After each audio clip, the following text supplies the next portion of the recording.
അപ്പോൾ നമസ്കാരം. നമ്മൾ കഴിഞ്ഞ ക്ലാസ്സിൽ കുറച്ച് കാര്യങ്ങളൊക്കെ പഠിച്ചു. ഇംപ്രോപ്പർ എന്താണ്, പ്രോപ്പർ എന്താണ്, മിക്സഡ് ഫ്രാക്ഷൻ എന്താണ്, അതൊക്കെ നമ്മൾ പഠിച്ചു. നമ്പർ ലൈൻ്റെ കാര്യമൊക്കെ പഠിച്ചു. അപ്പോൾ നമുക്ക് അതിൻ്റെ ക്വസ്റ്റ്യൻസ് ചെയ്യാം. ഒന്നും നോക്കണ്ട, ക്വസ്റ്റ്യൻസ് നമുക്ക് ഡയറക്റ്റ് ചെയ്തേക്കാം. Which among the following is an improper fraction? ഇതിലേതാണ് ഇംപ്രോപ്പർ ഫ്രാക്ഷൻ എന്ന്? ഇംപ്രോപ്പർ ഫ്രാക്ഷൻ എന്താണെന്ന് നിങ്ങൾക്ക് കൃത്യമായിട്ട് അറിയാം. എന്താണ് ഇംപ്രോപ്പർ ഫ്രാക്ഷൻ? ഇംപ്രോപ്പർ ഫ്രാക്ഷൻ എന്ന് പറയാൻ നേരത്ത് മേളിലുള്ള ന്യൂമറേറ്റർ ഡിനോമിനേറ്ററിനേക്കാളും വലുതായിരിക്കും. ഇവിടെ അങ്ങനെ തന്നെ ഒരു കേസ് മാത്രമേ ഉള്ളൂ, ഒരു കേസ് മാത്രമേ ഉള്ളൂ. അതേതാ? ഇത്. അപ്പോൾ ഉത്തരം കിട്ടിയല്ലോ. ഉത്തരം എന്ന് പറയുന്നത് എന്താ? ഉത്തരം എന്ന് പറയുന്നത് 16/5 ആണ്. ഇവിടെയോ? ഇവിടെ -8/9 എന്നുണ്ട്. ഈ -8/9 എന്നുള്ളത് നിങ്ങൾ വല്ലതും നോക്കണോ? ഇല്ല, നമ്മൾ കഴിഞ്ഞ ക്ലാസ്സിൽ പറഞ്ഞാണ് നമ്പർ ലൈനിൻ്റെ ഈ ഒരു ഭാഗത്താണ് നമ്മുടെ ആ പാർട്ടീഷൻ, ആ ഫ്രാക്ഷൻ എന്നുള്ളതേ ഉള്ളൂ. അല്ലാതെ ഇതിന് ഇംപ്രോപ്പറും പ്രോപ്പറായിട്ട് പറയാനൊന്നും ഒന്നുമില്ല. അത് വെച്ചൊരു ബന്ധവും ഇല്ല. ഓക്കെ, 27/32 എന്ന് പറഞ്ഞാൽ അറിയാം, ന്യൂമറേറ്റർ ചെറുതും ഡിനോമിനേറ്റർ വലുതുമാണ്. അപ്പോൾ ഇതുമല്ല. ഉത്തരം 16/5 ആണ്. Okay, write the improper fraction of. അടുത്തത് നമുക്ക് തന്നിരിക്കുന്നത് ഇതെന്താണ്? ഇതിനെ നമ്മൾ പറയുന്ന പേരെന്താണ്? ഇതിനെ പറയുന്ന പേരാണ് നമ്മൾ മിക്സഡ് ഫ്രാക്ഷൻസ്.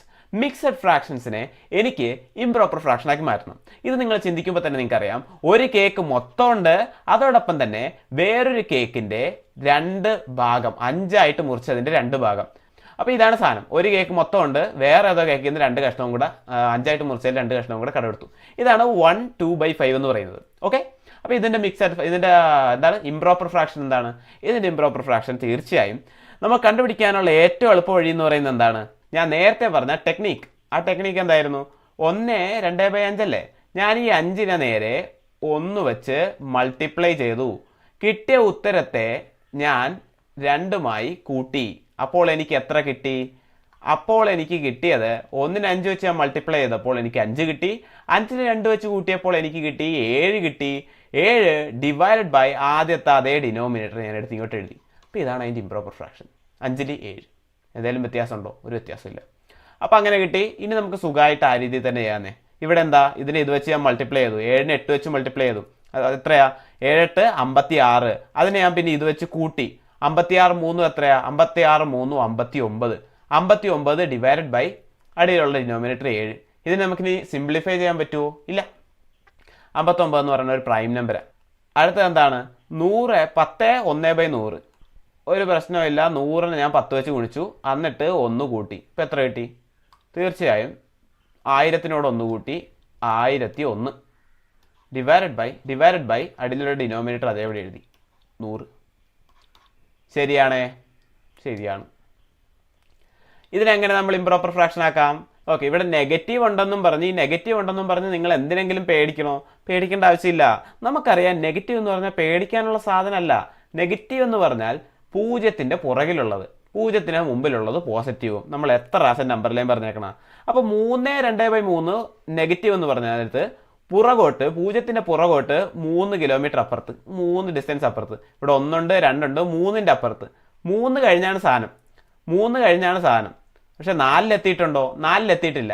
3 കഴിഞ്ഞ് 4ലോട്ടുള്ള ദൂരത്തെ ഞാൻ എത്രയായിട്ട് ഡിവൈഡ് ചെയ്തു? 3ആയിട്ട് ഡിവൈഡ് ചെയ്തു. ഇതിനെ 3 കഷ്ണങ്ങളാക്കി ഞാൻ മാറ്റി. 1 കഷ്ണം, 2 കഷ്ണം, 3 കഷ്ണം. അപ്പോൾ ഈ 3 കഷ്ണമായിട്ട് ഞാൻ 3നും 4നും ഇടയിലുള്ള ദൂരത്തെ ഞാൻ ഭാഗിച്ചു. എന്നിട്ടൊരു 2/3 ഭാഗം, അതായത് ഈ 3 ഭാഗത്തിൽ 2 ഭാഗം, അതായത് ഈ ഭാഗം മൊത്തം വന്നു, ഈ ഭാഗം മൊത്തം വന്നു. മൊത്തം എത്ര ദൂരമാണ്? മൊത്തം എന്ന് പറഞ്ഞാൽ 0ൽ നിന്ന് ഇത്രയും ദൂരം. ഇതാണെന്ത്? 3/2/3. വെറും 3/2/3 ആണോ? അല്ല, -3/2/3 സാധനം കിട്ടി. ഇതാണ് സത്യത്തിൽ നമ്മൾ ഉദ്ദേശിക്കുന്നത്. അപ്പോൾ ഇതിനെ നമ്മൾ ഇംപ്രോപ്പറും പ്രോപ്പർ ആക്കാൻ നേരത്ത് ഒന്നും ചിന്തിക്കേണ്ട ആവശ്യമില്ല. ആ നെഗറ്റീവ് എന്നുള്ളത് കൊണ്ട് ഒരു പ്രശ്നം ഉണ്ടാകാൻ പോകുന്നില്ല. നമുക്ക് ഉത്തരത്തിന് ഒരു നെഗറ്റീവ് വരുമെന്ന് മാത്രമേ ഉള്ളൂ, അല്ലേ? തീർച്ചയായും ഇങ്ങോട്ടുള്ള ദൂരത്തെയല്ലേ നമ്മൾ പറയുന്നത്. അപ്പോൾ അതിനൊരു കുഴപ്പമില്ലെന്ന് നിങ്ങൾക്കറിയാം. ഞാൻ 3നെ 3 വെച്ച് ഗുണിച്ചു, എന്നിട്ട് അതിനെ 2 വെച്ച് കൂട്ടി, ഈ ഡിനോമിനേറ്റർ തന്നെ ഇട്ടു. അവസാനം ഈ മൈനസ് സൈനും കൂടെ ഞാൻ എടുത്തിടും. കാരണം എന്താ? ഇത് പുറകോട്ടുള്ള ഒരു ദൂരമാണ് നമ്മൾ കാണിക്കുന്നത്. അപ്പോൾ നമുക്ക് മനസ്സിലായി. 3നെ 3 വെച്ച് ഗുണിച്ചപ്പോൾ എനിക്ക് 9, 9ന് 2 വെച്ച് കൂട്ടിയപ്പോൾ എനിക്ക് 11 ഡിവൈഡഡ് ബൈ 3. ഇതാണ് എൻ്റെ ദൂരം. പക്ഷേ അത് നെഗറ്റീവാണ്, കാരണം ഇത് പുറകോട്ടാണ് പോകുന്നത്. അപ്പോൾ ഇതാണ് എൻ്റെ ഉത്തരം. അപ്പോൾ നിങ്ങൾക്ക് കാര്യം മനസ്സിലായി അല്ലേ? അതായത് നമ്മളിവിടെ ഇങ്ങനെ 3/2/3 എന്നൊക്കെ എഴുതാൻ നേരത്തെ സത്യത്തിൽ നടക്കുന്നത് ഇവിടെ അഡീഷനാണ്. 3ഉം 2/3 അഡീഷനാണ് നടക്കുന്നത്. 3/2/3 എന്ന് പറഞ്ഞാൽ 3 കേക്കും പിന്നെ ഒരു കേക്കിൻ്റെ 3ആയിട്ട് മുറിച്ചതിൽ 2 ഭാഗം, അതായത് ഒരു ഇൻറ്റിജർ നമ്പരും ഒരു ഫ്രാക്ഷൻ നമ്പരും രണ്ടും തമ്മിൽ നമ്മൾ ആഡ് ചെയ്യുകയാണ് അല്ലേ. ഇതും കൂടെ ചേർത്തല്ലേ നമ്മൾ പറയുന്നത്. അപ്പോൾ കൂട്ടുകയാണ് നമ്മൾ ചെയ്യുന്നത്. അത് തന്നെയാണ് ഇങ്ങനെ നമ്മൾ അടുപ്പിച്ച് എഴുതുന്നതിൻ്റെ ഇവിടെയുള്ള അർത്ഥം എന്ന് പറയുന്നത്. Which is the mixed fraction of 10/3? 10/3യുടെ മിക്സഡ് ഫ്രാക്ഷൻ എന്താണ്? 10/3ൻ്റെ മിക്സഡ് ഫ്രാക്ഷൻ എന്താ? എങ്ങനെ നമ്മൾ കണ്ടുപിടിക്കും? നമുക്കറിയാം 10/3 നമുക്ക് കിട്ടുന്നത് എന്ത് വെച്ചാക്കാൻ നേരത്താ, അടിയിൽ ഡിനോമിനേറ്റർ 3 ആയ കാരണം എന്തായാലും നമ്മുടെ മിക്സഡ് ഫ്രാക്ഷൻ്റെ ഫ്രാക്ഷണൽ പാർട്ട് എന്ന് പറയുന്നത് ഡിനോമിനേറ്റർ 3 ഉള്ളതായിരിക്കും. ഇവിടെ ഒരു ഇൻറ്റിജർ പാർട്ടുണ്ട്, ഒരു ഫ്രാക്ഷണൽ പാർട്ടുണ്ട്. അപ്പം ഞാൻ എന്താ ചെയ്യാൻ പോകുന്നത്, ഈ 3നെ ഇത് വെച്ച് ഗുണിച്ചിട്ട് എനിക്ക് മേളിലുള്ള ന്യൂമറേറ്ററുമായിട്ട് കൂട്ടാൻ നേരത്ത് കിട്ടാൻ പോകണം എന്താ, 10 ആണ്. ഇതിനെ 3 വെച്ച് ഗുണിച്ചിട്ട് എന്നും കൂടെ കൂട്ടാൻ നേരത്ത് എനിക്ക് 10 കിട്ടും. ഡിനോമിനേറ്റർ ഞാൻ അതേപടി ഇറക്കി എഴുതി. ഓക്കെ, അങ്ങനെയുള്ള നമ്പർ ഏതാണ് ഇതിൻ്റെ അകത്ത്? ഇതാണോ? 3നെ ഞാൻ 1 വെച്ച് ഗുണിച്ചു, അപ്പോൾ എനിക്ക് എത്ര കിട്ടി? 3നെ 1 വെച്ച് ഗുണിച്ചപ്പോൾ എനിക്ക് എത്ര കിട്ടി?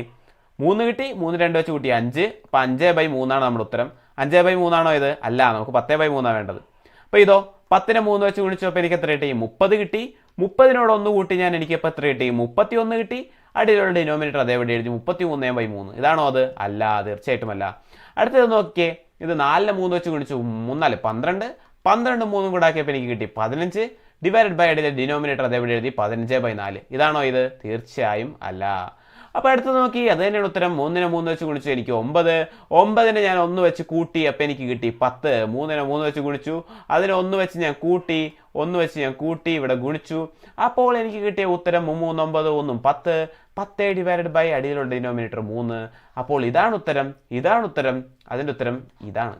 ഓക്കെ, സംഗതി നിങ്ങൾക്ക് മനസ്സിലായി. അപ്പോൾ കഴിഞ്ഞു. അടുത്ത ക്ലാസ്സിൽ നമുക്ക് ഓപ്പറേഷൻസ് പഠിക്കാം. എന്തൊക്കെ operation? Addition, subtraction, multiplication, division. അവിടെയാണ് കളി ഒന്ന് കൊഴുക്കാൻ പോകുന്നത്. അപ്പോൾ നമുക്ക് കാണാം. ഓക്കെ.